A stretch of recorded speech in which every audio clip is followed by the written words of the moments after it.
Hello, my name is Anne, and I run a ferret shelter. A ferret shelter is unlike any other. Ferrets are awake about 3 to 4 hours a day, and they love to play and they love human contact. Let's take a tour of the shelter, shall we? From the moment you get up in the morning, you know that you have to set up. This is one of the setup rooms that we have. It's in the shelter. As you can tell, there's lots of play toys. And if you go behind and under things, you'll see litter boxes in the corners.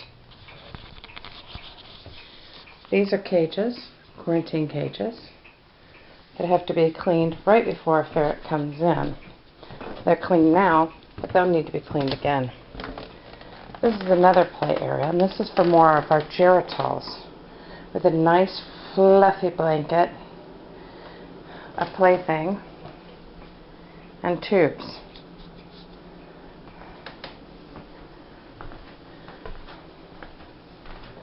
And of course litter boxes. These are more of our play areas. We remove the plexiglass door. We go into another play area. Of course, every play area has litter boxes, water, food, and tons of play toys. This all has to be cleaned every day. Now we go into another play area in the middle. Each play area has different things, and each play area we change out every day and put different things and rotate. Here's another play area, and yet another one. The reason for the mats under the litter boxes, because usually, with most ferrets, if I put soft things under the litter boxes, they tend to use them. See, even the closet is used. We try to access every bit of playroom for our ferrets. We have yet another room to show you. This is our sleep room. This is where all our ferrets are housed while they are sleeping.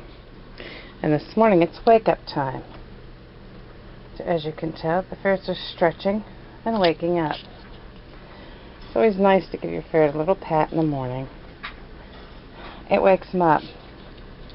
Ferrets tend to poop within 5 minutes of being woke up. So we tend to come back and wake them up early so they can be awake.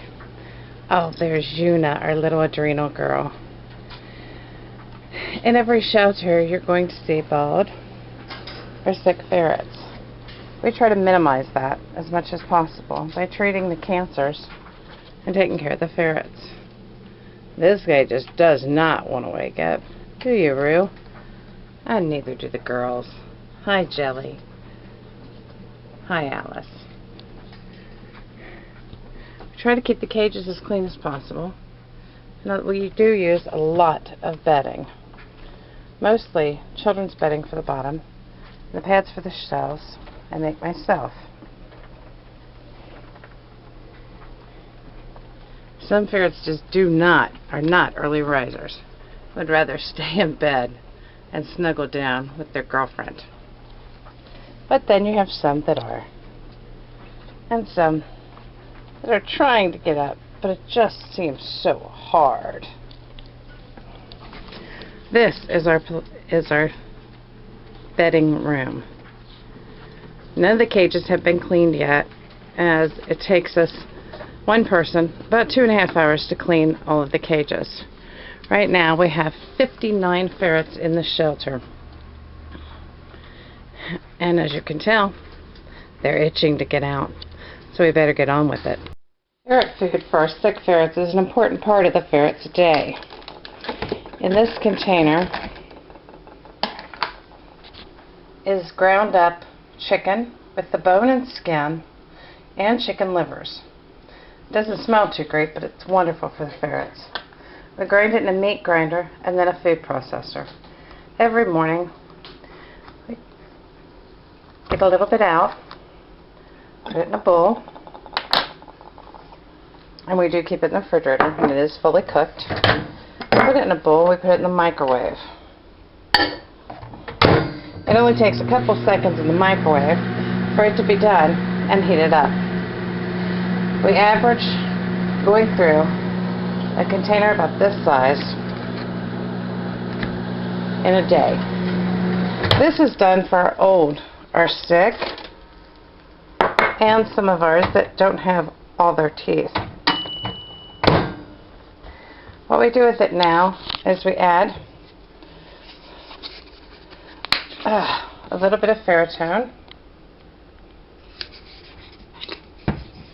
and we mix it up. With that being done, go over to the kitchen sink, turn on the hot water, and you want to test it with your palm just like you would a baby to see how hot it is, because you don't want it to burn their gums. When it gets the right consistency, okay, put this under, turn off the water, take your bowl back over, and stir it. At this point, you would add any medicines that you need to add, such as prednisolone, stomach medicines, or anything else you need to add to it.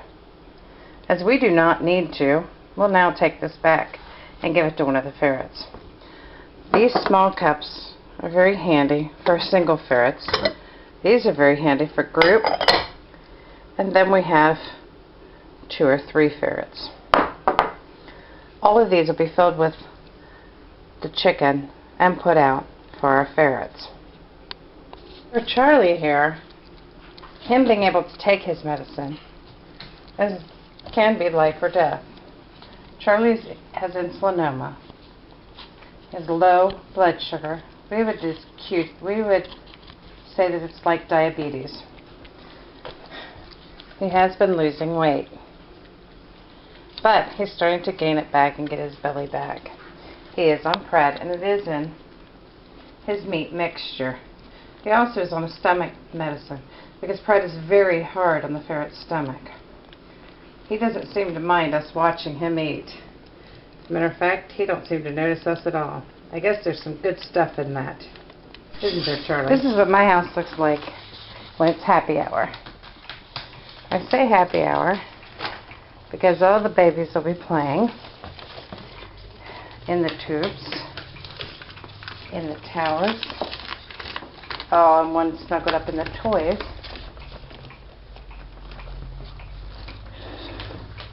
This is happy hour, when the ferrets can feel free to play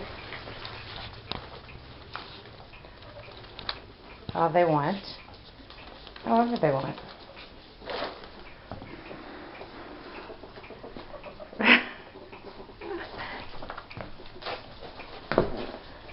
Some will still be eating their stuff from this morning. This is truly happy hour. Oh, there's Una, and you know she's eating. Una doesn't like other ferrets, so she stays by herself.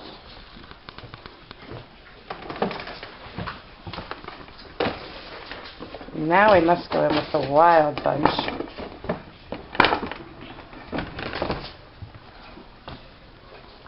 The babies.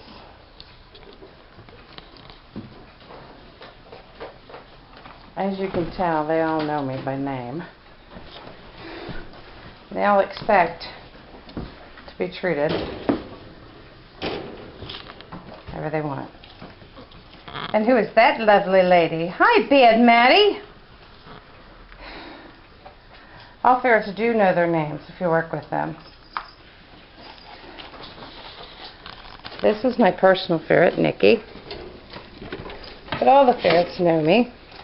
Zero, Maddie, Nora, Nikki, and of course, Bam. And you have to have one that's lazy. Hi, Charlie. This other play group, right there. Then we'll move into yet the other play group. Now this group contains 2 girls and 3 boys. And as you can tell, Zuzu, are you having fun? That's Zuzu. Baby Zuzu is one of my big players. Then we have Jelly. Jelly's an extreme biter.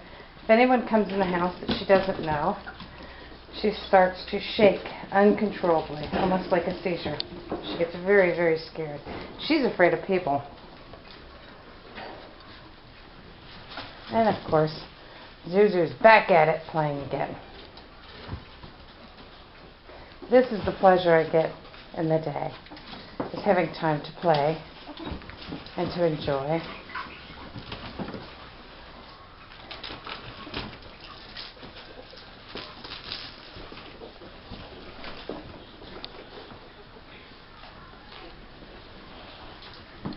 It is very important that your ferrets get out every day. They have plenty of water and food. And that if they don't like another ferret, they have a place all by themselves. Tubes are very important when socializing a ferret because they need to be able to get away from each other if they want. Ooh, little technical difficulties. Off my shoe. Padme. Shoes are not good for ferrets. Unfortunately, Padme doesn't realize that and still wants to eat my shoe. Running a ferret shelter isn't all fun and games. There's linens and laundry. There's clean laundry, dirty laundry, and more clean laundry. Cleaning litter boxes usually takes me, by myself, about 2 hours. Needless to say, we have 36 litter boxes that need to be done. And there's always an accident waiting around every corner for me to clean. My job is very rewarding. I wouldn't work anywhere else but here. I love my ferrets and I love my job. I don't get paid. I don't make a profit. Every ferret that gets adopted out, I lose money on. Every ferret that doesn't get adopted out and needs long-term health care, I still lose money on. But it's okay because I love what I do. It's heartbreaking and it can break you down if you let it. But every time we save a life, I feel good. Every time we lose a life, I know that I've at least tried my hardest to save that life, and at least they're coming home to where they belong. Oh. All our babies come through here and are buried here. A heart of gold stopped beating, 2 shiny eyes at rest. God broke our hearts to prove He only takes the best. This is our memorial garden for our ferrets, with a little pond with goldfish and water lilies, and a little place to sit and reflect. It's very private and secluded. We spend a lot of time back here just thinking about our babies. I hope that you understand that even though it's heartbreaking, it is rewarding. And running a shelter isn't what I would suggest for anyone, but it's what I do. And I love my job. I hope that you can find a job just as rewarding as this. And I hope that now you understand a little bit about what we do at the shelter and how we help the babies. My name's Ann, and I run Ann's Ferret Shelter and Adoption. We are a 501c3 nonprofit, and we do everything we can to save little ferrets' lives. Thank you for your time.